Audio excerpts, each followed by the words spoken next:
রজত পড়ার টেবিলে বই মুখে নিয়ে মুচকি মুচকি হাসছে দেখে মা বলে ওঠে, আজকাল ইতিহাস বইতে বুঝি কমিক্স লেখা থাকে যে পড়তে পড়তে হাসি পাচ্ছে? কই না তো, আমি হাসছি কোথায়? দাঁড়া তো দেখি। হ্যাঁ রে, এত বড় হয়ে গেলি এখনো ইতিহাস বইয়ের তলায় নন্টে ফন্টে রেখে পড়িস? আমি কোথায় ভাবলাম কোনো বান্ধবীর সাথে হয়তো বইয়ের তলায় ফোন রেখে কথা বলছিস, তাই মুচকি মুচকি হাসছিস। আমার ফোনটা দাও তো, কোথায় বলো তো? সারাক্ষণ ওটাকে লুকিয়ে রাখো তো আমার থেকে। তার সামনেই তো ফেব্রুয়ারির দিনগুলো সব শুরু হয়ে যাচ্ছে।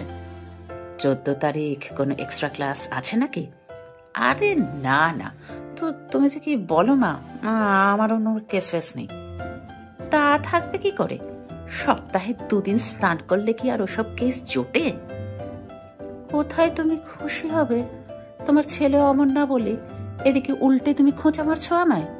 তুমি জানো ওই যে সৌরভ, আমরা একই সাথে সব জায়গায় যাই, ওর নাকি 14 তারিখ একটা এক্সট্রা ক্লাস আছে।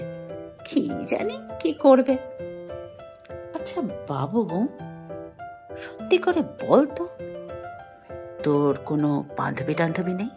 মানে কোনো বিশেষ বান্ধবী? জানি না, যাও। থাকলেও আমি তোমায় বলবো না, তোমাকে বললেই তুমি এক্ষুনি বাবাকে সব বলে দেবে। আরে না না, বলবো না। তুই এখন বড় হয়েছিস, এখন তো আমরা বন্ধুর মতন, বল। আর সব কথা তোর বাবাকে বলতে নেই, তুই বল। সত্যি সত্যি বলছো মা?